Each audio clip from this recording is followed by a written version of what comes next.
Je vous propose donc ce matin de méditer une rencontre étrange, scandaleuse même, celle de Jésus avec cette femme qui lui a montré son amour d'une manière qui a choqué toute l'assistance. Les 4 évangélistes en parlent et j'évoquerai ces 4 récits. Mais je vous lis celui de l'évangile de Luc, chapitre 7, versets 39 à 50. Un des pharisiens invita Jésus à manger chez lui. Il entra donc chez le pharisien et s'installa à table. Or, une femme, une pécheresse de la ville, sut qu'il était à table chez le pharisien. Elle apporta un flacon d'albâtre plein de parfums et se tint derrière lui à ses pieds. Elle pleurait et se mit à mouiller de ses larmes les pieds de Jésus. Elle les essuyait avec ses cheveux, les embrassait et répandait sur eux du parfum. En voyant cela, le pharisien qui l'avait invité se dit, si cet homme était prophète, il saurait qui est la femme qui le touche et ce qu'elle est, une pécheresse. Jésus lui dit, Simon, j'ai quelque chose à te dire. Maître, parle, répondit-il. Un créancier avait 2 débiteurs. L'un devait 500 deniers et l'autre 50. Comme il n'avait pas de quoi le rembourser, il leur fit grâce à tous les 2. Lequel des 2 l'aimera le plus ? Simon répondit, « Je suppose que c'est celui à qui il a fait grâce de la plus grosse somme. » Et Jésus lui dit, « Tu as bien jugé. » Puis il se tourna vers la femme et dit à Simon, « Tu vois cette femme, je suis entré chez toi et tu ne m'as pas donné d'eau pour mes pieds. Mais elle a mouillé mes pieds de ses larmes et les a essuyés avec ses cheveux. Tu ne m'as pas donné de baiser, mais elle, depuis que je suis entré, elle n'a pas cessé de m'embrasser les pieds. Tu n'as pas répandu d'huile sur ma tête, mais elle a répandu du parfum sur mes pieds. C'est pourquoi je te le dis, ses nombreux péchés sont pardonnés, puisqu'elle a beaucoup aimé. Mais celui à qui l'on pardonne peu, aime peu. Et il dit à la femme, tes péchés te sont pardonnés. Ceux qui étaient à table avec lui commencèrent à se dire, mais qui est-il celui-ci qui va jusqu'à pardonner les péchés ? Mais il dit à la femme, ta foi t'a sauvée, va en paix. Bienheureux qui t'aime, dans le recueil Louanges et prières, au numéro 289, les 3 strophes de ce cantique. Bienheureux qui t'aime, 289.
Que ta parole, agissant en nous, Seigneur, ne retourne pas à toi sans effet, sans avoir suscité la justice et la compréhension, la paix et la joie de ton royaume.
Les 4 évangiles parlent tous d'une femme qui est venue parfumer Jésus. Une rencontre qui a beaucoup fait parler, et d'abord ceux qui y ont assisté. Beaucoup fait couler d'encre parmi les commentateurs, en particulier pour savoir s'il s'agit du même événement raconté de façon différente, ou au contraire de 2 ou 3 rencontres différentes racontées de façon similaire. Voire aussi beaucoup fantasmé sur les relations féminines de Jésus. A-t-il été marié? A-t-il été amoureux? A-t-il eu des liaisons secrètes? Il faut reconnaître que le geste de la femme est pour le moins sensuel. À notre époque, écartelée entre une hypersexualisation dominante et puis toutes les réactions du type hashtag balance ton porc, cette attitude peut nourrir l'imagination de romanciers en mal d'inspiration. Du temps de Jésus, le scandale était surtout qu'un religieux ou un prophète se laisse approcher ainsi par une femme, cet être secondaire, impur, cette Ève tentatrice. Et si Jésus choque, c'est bien parce qu'il accepte de se laisser rencontrer par cette femme, justement en tant que femme, de se laisser parfumer et essuyer par ses cheveux, d'accepter ses larmes. En commentant ce passage, le pasteur Alphonse Bayot écrit « Jésus a dédémonisé la femme et le charme féminin. Il a rendu possible et paisible des rencontres hommes-femmes. Par son attitude, il a déjoué et dénoué tous les sortilèges et les tabous attachés aux relations entre un homme et une femme. » Fin de citation. Dommage que Paul et ensuite l'Église n'aient pas continué dans cette voie. Mais j'en reviens à mon sujet, qui est cette femme? Pour Marc et Matthieu, c'est une anonyme. On ne sait rien d'elle, ni pourquoi elle a approché Jésus, si elle lui était reconnaissante de quelque chose, ou si au contraire, elle voulait lui demander quelque chose, seulement qu'elle avait un vase d'albâtre avec un parfum de grand prix et qu'elle le brise pour verser ce parfum sur la tête de Jésus. Pour les disciples qui étaient là, la réponse est claire. Cette femme, c'est du pognon. Et du pognon dingue, foutu en l'air. Ce n'est pas qu'ils soient avares, au contraire. C'est pour eux une question de générosité efficace. On aurait pu vendre ce parfum au moins 300 deniers, précise Marc, c'est-à-dire 300 fois le SMIC journalier de l'époque, ce n'est pas rien. Et donner cet argent aux pauvres. Les disciples sont des gens raisonnables. Ce royaume de Dieu que Jésus annonce, ce royaume où chacun pourra trouver le bonheur, il faut que ça se réalise. Et vite, tout de suite. Pas de distraction, pas de gaspillage. Qui est cette femme? C'est sans doute une femme qui apprécie Jésus et qui même l'apprécie mieux, qui le connaît mieux que ses disciples. Certes pas d'une manière intellectuelle, ni politique, ni religieuse, mais personnelle, dans une relation personnelle, si personnelle qu'on ne sait pas sur quoi elle repose. Si personnelle qu'elle connaît Jésus, qu'elle témoigne de lui par un geste bien mieux que ne peuvent le faire les disciples à ce moment. Et Jésus le souligne. D'avance, elle a parfumé mon corps pour l'ensevelissement. Cette femme est ainsi placée au cœur de l'Évangile, qui n'est pas seulement un enseignement et une pratique, mais d'abord un événement, la manifestation de l'amour de Dieu pour toutes et tous, aussi bien les méchants que les bons. Un événement aussi surprenant, aussi scandaleux que le geste de la femme, si scandaleux qu'il sera scellé par la mort de Jésus sur la croix. Elle est en quelque sorte dans le tempo de l'Évangile. Et à ses disciples qui ne comprennent pas et qui la tracassent, Jésus déclare « Partout dans le monde entier où cette bonne nouvelle sera annoncée, on racontera aussi, en mémoire de cette femme, ce qu'elle a fait. » Pour eux qui se disputent pour savoir qui est le plus proche de Jésus, c'est une gifle. Eux, ils ne sont pas dans le coup. Mais pour elle, par son geste simple, a reconnu Jésus, c'est une reconnaissance. Elle est, en quelque sorte, le premier prédicateur de l'Évangile de l'amour de Dieu. On peut dire qu'elle en est, par le souvenir qui sera colporté de son geste, la première apôtre, le premier garant apostolique de cet évangile, avant Pierre, Paul et les autres. Pour l'évangéliste Jean, le conflit se personnalise. Il ne s'agit plus d'une anonyme et d'un groupe de disciples, mais la femme, c'est Marie, la sœur de Lazare. Et celui qui lui fait le reproche de gaspillage, c'est Judas.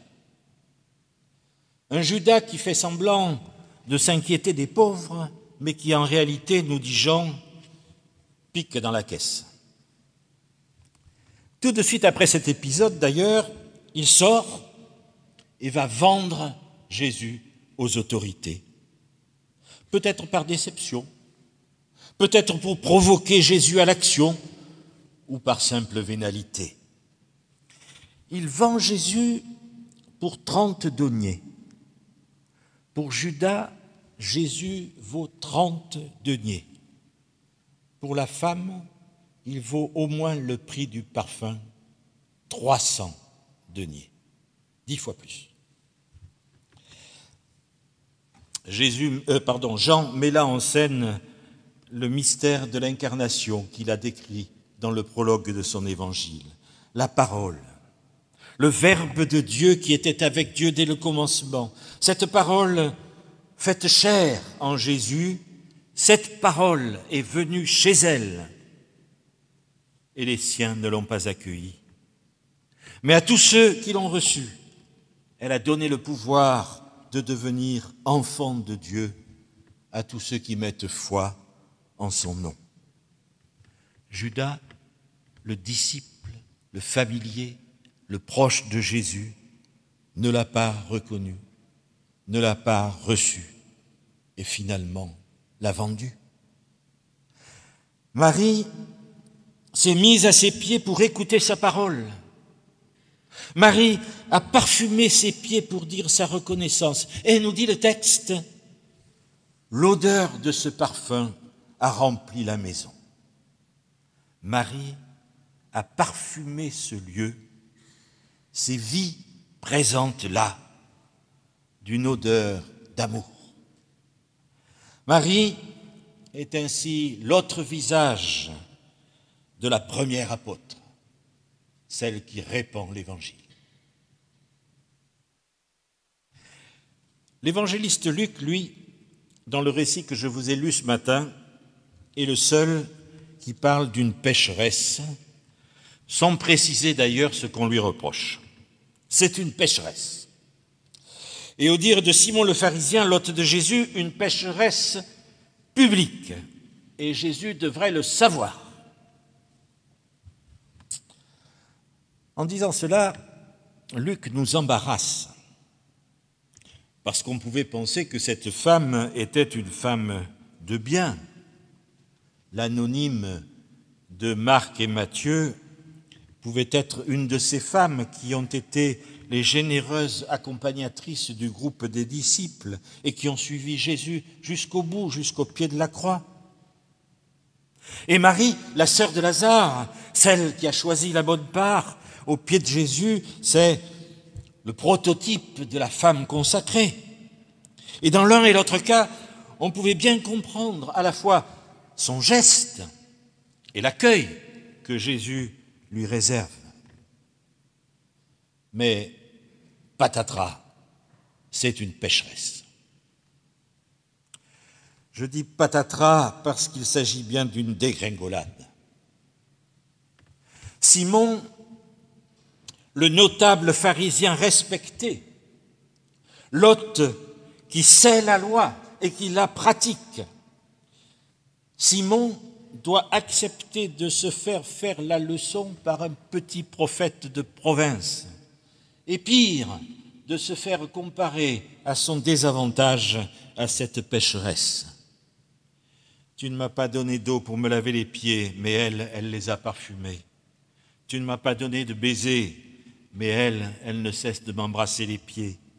Et sous-entendu dans la parole du créancier et des deux débiteurs, tu ne m'aimes pas beaucoup, parce que tu penses que tu ne dois rien à personne, et pas grand-chose à Dieu.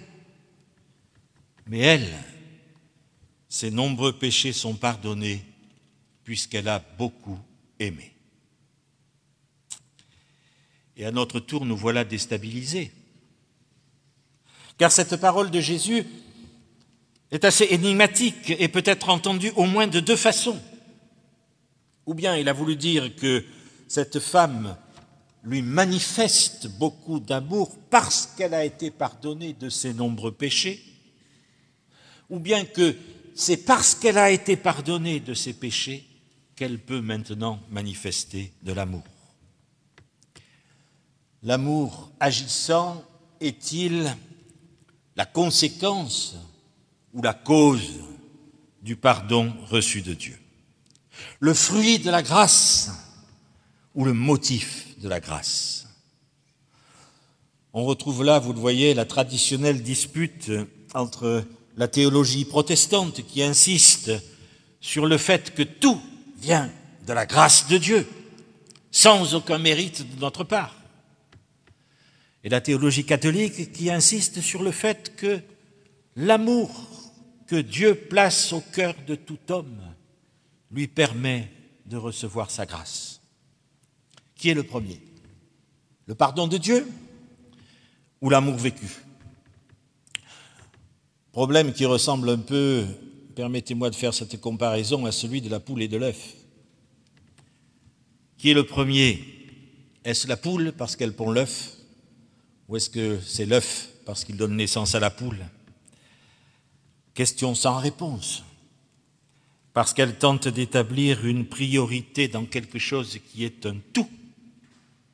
De même, dans la vie de cette femme, le pardon qu'elle reçoit et l'amour qui marque sa vie, c'est un tout indissociable. Et il est vain de chercher à faire des distinctions. Alors, qui est cette femme? Elle est ainsi l'apôtre d'un amour tout à la fois simple, radical et global. D'un amour qui ne supporte pas les mesures, d'un amour qui va au-delà de toute explication, de l'amour de Dieu attesté par le regard de Jésus sur elle, l'amour que Dieu porte sur chacun et chacune. Dans ces textes bibliques, vous l'avez entendu, il y a 3 regards autour de cette femme. D'abord, il y a le regard méprisant du pharisien. C'est une pécheresse. Et sans doute que ce jugement n'était pas prononcé sans raison. Mais c'est un regard qui exclut, qui rabaisse, qui réduit l'autre aux fautes qu'il a commises et qui ne veut pas le reconnaître dans sa vérité, parfois plus complexe, souvent plus riche. Le regard qui nourrit les caricatures que nous faisons souvent les uns des autres et qui justifie trop souvent les violences que nous exerçons les uns sur les autres. Et puis il y a le regard de Jésus. Elle a beaucoup aimé. À quoi Jésus fait-il allusion? Nous ne le savons pas et au fond peu importe. Ce qui est important, c'est que Jésus a su discerner dans la vie de cette femme une autre réalité que celle marquée de l'étiquette pécheresse. Une autre réalité qui devient bonne nouvelle, évangile. Savons-nous, frères et sœurs, porter sur les autres ce regard qui peut nous faire discerner en eux quelque chose de l'Évangile, quelque chose de l'amour que Dieu nous donne à recevoir et à partager. Savons-nous aussi porter sur nous-mêmes ce regard apaisé et confiant qui peut nous ouvrir à l'amour de l'autre et être ainsi apôtre de l'Évangile? Et enfin, c'est le nouveau regard que cette femme porte sur elle. Une vie nouvelle qui s'ouvre pour elle, qui la fait pleurer de bonheur. Quelqu'un ne l'a pas vue comme une pécheresse, mais l'a reconnue comme une femme qui a beaucoup aimé. Alors elle n'est plus une pécheresse, mais elle aime, elle vit d'amour, elle manifeste son amour. Et son geste est une parole, un témoignage pour les disciples et pour Simon le pharisien et tous les invités. Et elle en est toujours l'apôtre de cet essentiel de l'Évangile, pour nous aussi, aujourd'hui. Elle peut Vivre alors cette rencontre avec Jésus, comme Piaf chantait la rencontre d'un nouvel amour. Non, rien de rien. Non, je ne regrette rien, ni le bien qu'on m'a fait, ni le mal, tout ça m'est bien égal. Non, rien de rien, je ne regrette rien, car ma vie, car mes joies, aujourd'hui, ça commence avec toi. Amen.